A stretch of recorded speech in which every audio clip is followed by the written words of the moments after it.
오늘의 말씀 요한복음 12장 4절로 8절의 말씀. 요한복음 12장 4절로 8절. 우리 같이 말씀을 봉독하겠습니다. 봉독합니다. 제자 중 하나로서 예수를 잡아줄 가룟 유다가 말하되 이 향유를 어찌하여 300데나리온에 팔아 가난한 자들에게 주지 아니하였느냐 하니, 이렇게 말하면 가난한 자들을 생각함이 아니요 그를 도둑이라 돈기를 맞고 갖는 것을 예수께서 이르시되 그를 가만히 두라. 나의 장례를 간직하게 하라. 가난한 자들은 항상 너희와 함께 있거니와 나는 항상 있지 아니하리라 하시니라. 아멘. 이는 생명의 말씀입니다. 오늘도 예배하는 모든 이들, 우리가 옆에 있는 사람들을 축복합시다. 사랑하고 축복합니다. 오늘 예배할 때 보니까 우리 김종훈 형제가 이렇게 왔어요. 예배 시간에는 처음 오신 것 같아요. 그렇죠? 네. 저는 두 번째 봤습니다. 지난번에 우리 김현섭 형제가 딴따다 여기서 했는데, 그때 하객으로 오셨다가 오늘 예배 시간에 이렇게 오게 됐어요. 우리 큰 박수로 환영합시다. 네, 반갑습니다. 자, 오늘의 말씀, 우리가 잘 아는 대로 나사로의 죽음의 사건 이후에 벌어지는 말씀이고, 오늘 성경에 보면 6월절 엿새 전에 그랬어요. 그러니까 예수님의 십자가의 죽음을 남겨둔 얼마 남겨지지 않은 박두한 시간인 것을 알게 됩니다. 뿐만 아니라 2절에 보면은 나사로가 죽었다가 살아난 사건 이후에 그 잔치가 벌어졌는데 예수를 위한 잔치라고 했어요. 이 환경이 설정되어진 언어가 오늘 성경을 전체를 읽어가야 될 키가 되는 말씀인 거죠. 우리가 있는 얘기는 다 아는 얘기잖아요. 마리아가 예수님의 향유를 부어드렸다는 이 사건의 이야기지만, 그 사건이 이루어지는 세팅이 예수님의 죽음을 앞에 둔 사건이고, 그래서 나사로가 다시 살아난 것 때문에 동네 사람들이 감격해서 전적으로 예수를 위한 자리가 되어졌던 오늘 말씀의 이야기. 그때 한 여인이, 성경은 마리아라고 이야기하는데, 나드 한 근을 예수님의 발에 부어드렸다는 이야기. 그리고 자기의 머리털로 그 발을 씻고 있는 이 여인의 이야기입니다. 나드라고 하는 것은 히말리아 높은 산에서 만들어진 향유이기 때문에 아주 먼 곳으로부터 수입된 귀한 것이기 때문에 비싼 것이고 특별한 경우에만 사용하는 그런 향유인 것을 우리가 알고 있지요. 한 근이라 그러면 300g 정도 되어지니까, 향유라고 하는 것은 뭐 좀 한 방울 찍어 바르는 거잖아요. 근데 부어드리는 이야기가 오늘 성경에 있는 이야기예요. 아마도 온 집안에 향기로 진동했었을 거예요. 아마도 온 집안의 향기가 진동했을 뿐만 아니라 어떤 분들은 너무 진동해서 머리가 아프다고 그렇게 말하는 사람도 있었을지 모르겠어요. 바로 그때 유다라고 하는 제자가 예수님께 이렇게 말했습니다. 이 향유를 300데나리온에 팔아서 가난한 사람들에게 주지 않고 왜 이렇게 허비하느냐, 왜 이렇게 낭비하느냐 할 만한 거죠. 그렇죠? 할 만한 거예요. 300데나리온이라는 것은 우리가 하루 동안 일하는 하루의 일상이 1데나리온인데, 300데나리온은 1년 동안 한 푼도 쓰지 아니하고 모아두었던 돈을 한순간에 부어드렸어요. 그러니 이 말이 틀린 말은 아닌 거예요. 그런데 이런 말이 있어요. 따라서 합시다. 사랑하는 사람은 시계를 보지 않는다. 그렇죠? 계산하지 않아. 사랑하는 사람은 계산하지 않아. 여인의 마음이 그런 거죠. 사랑하는 사람을 만나면 시계를 보지 않아서 잠깐의 시간처럼 보여져서 많은 시간이 지나가. 계산하지 않은 이 여인의 모습을 지금 성경 속에 바라보는 거예요. 전부를 잃었으면 아깝다는 마음이 없는 거죠. 계산이 없었으니까. 이렇게 허비하기보다 낭비하고 있지 않느냐고 하는, 가난한 사람들에게 좀 더 나눔을 가져야 되지 않느냐고 하는 유다의 이야기는 아주 그럴듯하고 어떻게 보면 맞는 이야기예요. 예수님의 공생애 속에 오히려 언제나 늘 가난한 사람들과 함께 살았고 가난한 사람 위에 살았던 것이 예수님의 마음이었던 삶이었던 것을 생각해 보면, 아니 성경의 가르침을 보더라도 보이지 않은 하나님께 잘하려고 하지 말고 보이는 사람에게 잘하라고, 형제에게 잘하라고, 그게 성경의 가르침 아닙니까? 그런데 예수님은 유다를 꾸짖는 거예요. 그렇죠? 이렇게 꾸짖었어요. 요한복음 12장 6절에 보니까 그는 도적이라 돈괴를 맞고 자기 거기 넣는 사람 것을 훔쳐가미르라. 이 말씀 속에 담겨져 있는 것은 유다가 뭐 옳은 이야기처럼 의로운 이야기처럼 가난한 자들을 생각하고 이야기하는 것 같았지만 사실은 가난한 자들을 위해 사는 얘기가 아니라 자기의 욕심이 있는데 그 욕심의 마음을 표현하기 위해서 가난한 사람을 인용한 것이지. 이거를 이해하려면 요즘에 정치인들이 잘 쓰는 말이 있어요. 국민을 위하여. 다 알아듣죠? 자기 얘기 또 하는구나. 팔기는 국민을 팔지만 다 자기 얘기야. 여당은 여당대로, 야당은 야당대로. 국민을 위하여. 무슨 국민이야. 자기가 하고 싶은 얘기 하는 거지. 지금 유다의 마음이 그런 거예요. 지금 자기가 얘기하고 있죠. 가난한 자들을 위해서 얘기하고 있지만 정말 가난한 자들을 위해서 하는 것이 아니라 자기 속마음을 가난한 자로 포장하는 거지. 그래서 그 마음을 아시는 예수님께서 이렇게 대답했어요. 몇 절인가? 8절 마지막 절 같이 읽어봅시다. 시작. 가난한 자들은 항상 너희와 함께 있거니와 나는 항상 있지 아니하리라. 아멘. 제가 이 성경을 보면서 만약 향유를 부은 사람이 마리아가 아니고 가룟 유다가 부었으면 예수님이 어떻게 반응했을까? 어떻게 했을 것 같아? 다시 또 이렇게. 지금 마리아 마르다의 가정이니까 마리아가 부어드렸는데 마리아가 아니고 마르다가 부어드렸다면 예수님이 어떻게 반응했을까? 한 주간 동안 묵상을 좀 해보세요. 그리고 묵상이 뭐 맞고 틀린 거 없어. 그런 묵상해 볼 만한 일이야.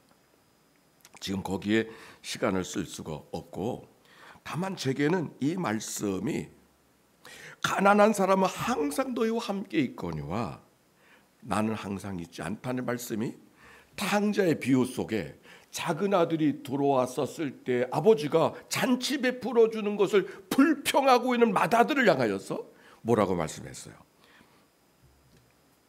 내가 항상 너와 함께 있으니 내 것이 다 내 것인데 내 동상은 지금 죽었다가 살아왔는데 그에게 잔치 베풀면서 함께 기뻐하고 즐거워하는 것이 그렇게도 마땅치 아니하냐? 하셨던 말씀과 같이 오버랩 되었어요. 여러분은 어떤 생각이 들까요? 나는 오늘 말씀 속에 예수님이 하고 싶은 말씀이 있어요. 그게 뭔가 우리의 삶에 먼저 해야 될 것이 무엇인가를 이야기하고, 가난한 사람들 소중해. 그러나 지금 먼저 해야 될 일은 바로 이 일이라고 하는 것을 예수님이 말씀하고 있는 것이죠. 지금 예수님이 어떤 시간, 유월절 엿새 전 죽음을 앞에 둔, 십자가의 죽음을 앞에 둔 자기의 모든 몸을 다 희생해 내버리시는 그 예수님의 죽음을 앞에 둔 시간이 바로 이 시간이잖아요. 자기의 전부를 내어주시는 주님 앞에서 우리가 어떻게 반응해야 될 것인가를 여인을 통하여서 지금 말씀하고 있는 거예요. 예배라고 하는 것은 노래 부르고 기도하고 형식을 따른 프로그램이 아니라 오히려 예배라고 하는 것은 하나님께서 우리에게 전부를 주셨다는 것을 기억하는 시간. 물과 피를 남김없이 온갖 희생으로 다 내어주신 주님을 기억하는 그 은혜의 기억이 예배 아닙니까?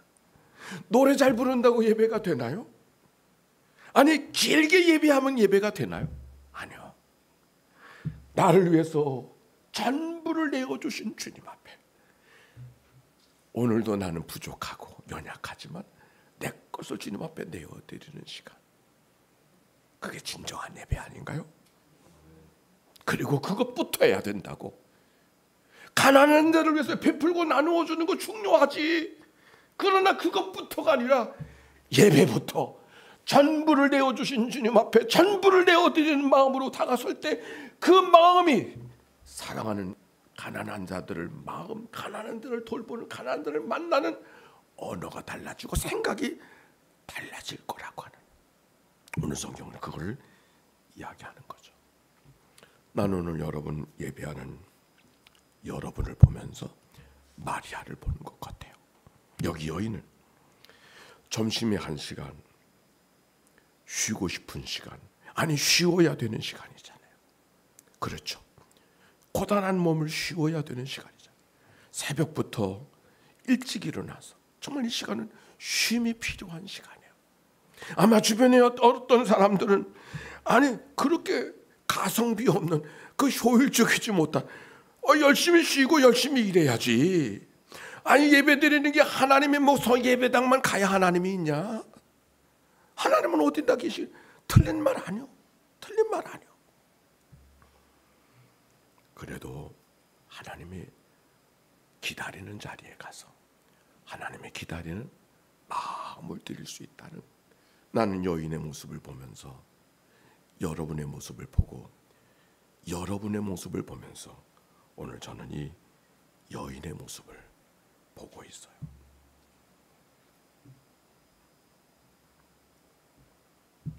여기 예수님이 십자가를 앞에 둔 시간인 것을 7절에 이렇게 말하고 있어요. 그를 가만두어 나의 장례할 날을 위하여 그것을 간직하게 하라. 오히려 예수님은 그 여인의 헌신을 보시고 그 어떤 것보다 귀한 사랑으로 받고 계시는 그 주님. 다른 사람들에게는 그 사건이 낭비로 보이고 허비로 보였지만 우리 주님은 어떤 헌신보다도 귀중한 헌신으로 그것을 받고 계시다. 그런 말씀. 지난 주일이었어요.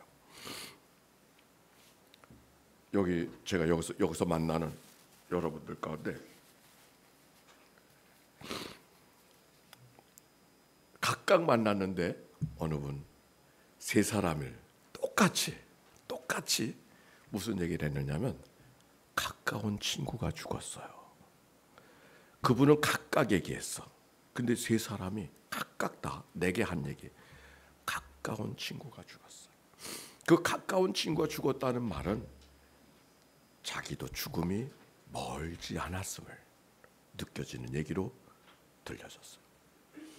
각각의 얘기인데 가까운 친구가 죽었어요. 나는 오늘 여기 십자가 앞에 선 예수님이기 때문에 그 마리아의 헌신을 귀하게 여기셨다는 이 말씀이, 십자가 앞에서라는 얘기는 단순히 십자가 앞에서 아니라 죽음 앞에서의 시간이고, 죽음 앞에서의 시간은 하나님 앞에서의 시간이 되는 거잖아요. 우리의 삶에 맞춰진다고 하는 것은 맞춰지는 걸로 끝나지 않고 하나님 앞에 서야 되는 시간이 바로 그 시간인 것을 이야기하고 있는 것이죠. 이런 묵상을 했습니다. 아마 우리 김종훈 형제는 오늘 처음 오셨지만 좀 우리 가운데 좀 더 젊으신 분이잖아요. 김종훈 형제는 빼고 대부분은 우리의 생애 속에 공항의 직장이 가장 마지막 직장이 될 겁니다. 동의 안 하시나요? 네, 뭐 이걸 하면 안 해도 돼. 동의하라는 건 아니야. 근데 현실적으로 우리의 직장이 가장 마지막 직장을 지금 살아가고 있다. 아마 마지막 직장이기 때문에 우리는 지나온 날 내 삶이 어떻게 살아왔는가를 돌이켜 볼 수밖에 없는, 돌이켜지는 그런 시간이 이 시간이죠.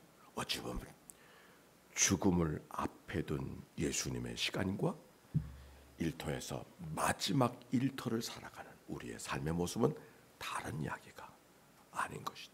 진정 십자가를 앞에 둔 예수님 앞에, 전부를 내어주신 주님 앞에 전부를 내던지듯 낭비하듯 자기를 드리는 여인을 칭찬하셨던 이 얘기는 그들의 이야기가 아니고 마지막 일터에 살아가는 우리들에게 오늘 주어진 하루하루의 삶이 어떤 삶을 살아내야 하는가를 오늘 성경이 이야기하고 있는 것이죠. 한 주간 또 시작되어집니다. 거룩한 낭비가 여러분 가운데도 가득하게 되시기를 바랍니다. 한 시간의 예배, 한 시간의 기도, 한 줄의 기도들이 우리의 삶 속에 거룩한 낭비처럼 여겨져서 거룩한 헌신으로 받아주신 주님의 은혜와 기쁨이 여러분 모두 가운데 함께하는 또 한 주간 되시기를 주의 이름으로 축원합니다.